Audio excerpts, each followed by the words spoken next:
जय माता दी दोस्तों, स्वागत है एक बार फिर से आप सभी का श्री गरिमा एस्ट्रो चैनल पर। दोस्तों, नवरात्रि शुरू होने जा रहे हैं और नवरात्रों में पूरे देश में माँ दुर्गा की पूजा बड़े ही धूमधाम से होती है और नवरात्रि के पहले दिन ही कलश स्थापना के साथ ही अखंड ज्योत प्रज्वलित की जाती है।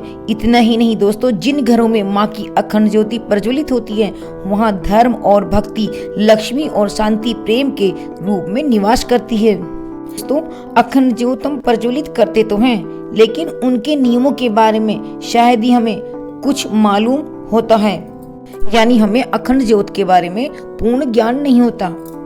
तो आज की इस वीडियो में जानेंगे कि अखंड ज्योत जलाने की विधि, अखंड ज्योत जलाने के नियम और अखंड ज्योत जलाना क्यों है जरूरी। इसके अलावा अखंड ज्योत तेल या घी की जलाएं और अखंड ज्योत जलाने की दिशा क्या है। अखंड ज्योत जलाने पर अगर वो बीच में बुझ जाए तो क्या करें, और इसके अलावा कैसी ज्योत देगी आर्थिक उन्नति। जी हाँ दोस्तों, अखंड ज्योत प्रज्वलित करने की संपूर्ण जानकारी आज हम जानेंगे इस वीडियो में। तो वीडियो शुरू करने से पहले अगर आप चैनल पर नए हैं तो आप तिथि, त्योहार, वास्तु आदि की जानकारी के लिए आप चैनल को सब्सक्राइब करें और वीडियो को अपनों में भी शेयर करें ताकि उन्हें भी लाभ मिल सके। दोस्तों, माँ के नवरात्रों में इन दिनों में माँ की कृपा पाने के लिए घर घर में अखंड ज्योत जलाई जाती है और जिन घरों में नवरात्रों में माँ की अखंड ज्योत जलाई जाती है वहाँ माँ की कृपा सदैव बनी रहती है और माँ आपको हर संकट से बचा भी लेती है। और माँ नवरात्रों में अपने भक्तों की सुख समृद्धि के साथ साथ खुशहाली का आशीर्वाद भी देकर जाती है। नवरात्रि के पहले दिन ही कलश पूजन के बाद अखंड ज्योत प्रज्वलित की जाती है। तो फिर आइए जानते हैं अखंड ज्योत प्रज्वलित करने की विधि। तो अखंड ज्योति प्रज्वलित करने के लिए हमें सामान्य से थोड़े बड़े आकार का दीपक लेना है। इसके लिए आप पीतल का अखंड ज्योत वाला दीपक भी ले सकते हैं या फिर मिट्टी का बड़े वाला दीपक भी ले सकते हैं।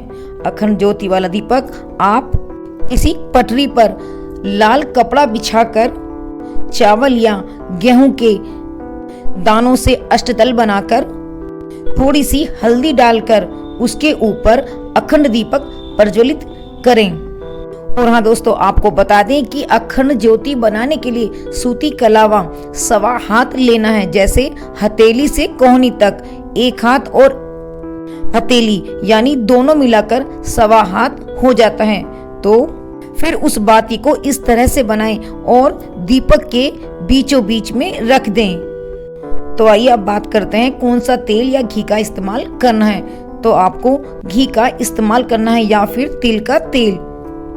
तो वो आप अपनी मनोकामना और श्रद्धा के साथ जो चाहें उसकी माँ के आगे अखंड ज्योत प्रज्वलित कर सकते हैं। तो अब बात करते हैं अखंड ज्योति प्रज्वलित करने का सही दिशा क्या है।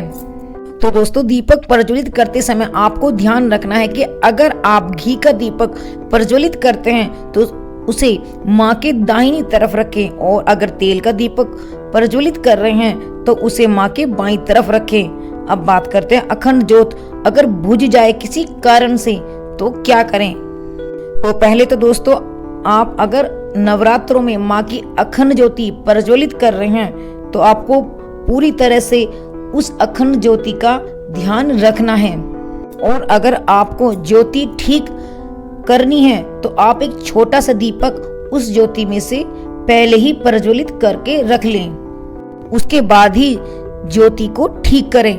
और अगर वही ज्योति आपसे बुझ गई है तो आप माँ से क्षमा प्रार्थना करें और फिर दूसरी बाती बनाकर फिर से शुरू करें, क्योंकि दोस्तों पहली वाली बाती आपकी खंडित हो चुकी होती है।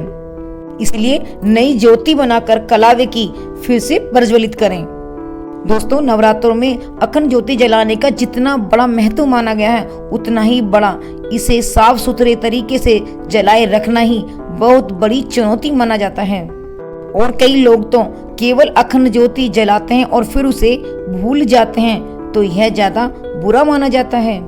इसलिए अगर आपने अखंड ज्योति जलाने का संकल्प लिया है तो उसे श्रद्धा और सावधानी के साथ प्रज्वलित करें, अन्यथा देवी नाराज हो जाती है और आप पर कोई न कोई संकट आ सकता है। और इसके अलावा अखंड ज्योति को कभी भी घर में अकेला ना छोड़ें या फिर घर बंद करके बाहर ना जाएं। कोई न कोई सदस्य घर में अवश्य रहना चाहिए। तो आइए दोस्तों, अब जानते हैं वो महत्वपूर्ण कारण जिस कारण नवरात्रों में माँ की अखंड ज्योति घर घर में क्यों जलाई जाती है, जिसके जानने के कारण आप भी अपने घर में अखंड ज्योति जरूर जलाएंगे।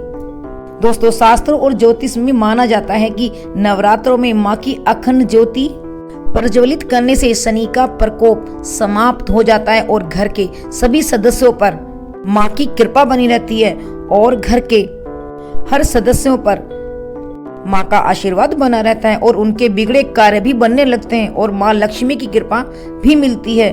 और अखंड ज्योति प्रज्वलित करके भी आप रोग और बीमारियों से दूर होते हैं। घर में खुशहाली आती है, नेगेटिविटी घर में प्रवेश नहीं करती। सकार आपको बता दें कि घर में अखंड दीपक की लो बहुत ही मायने रखती है। इसे इस तरह से प्रज्वलित करें कि उसकी ताप यानी कि लो का प्रकाश 4 अंगुल तक चारों तरफ दिखाई दे। जितना प्रकाश होगा उतना ही आपका भाग्य उदय होगा और आपके जीवन में मुश्किलें भी दूर होंगी। तो माँ का आशीर्वाद पाने के लिए कमेंट बॉक्स में जरूर लिखें जय माता दी। तो आशा करती हूँ कि मेरी ये वीडियो आपके लिए यूजफुल रही होगी। तो आप अपनों के ग्रुप में शेयर जरूर करें। और अब माँ लक्ष्मी और माँ सरस्वती आपके सभी कार्य पूर्ण करें, इसी प्रार्थना के साथ मिलती हूँ अगली वीडियो में। जय माता दी।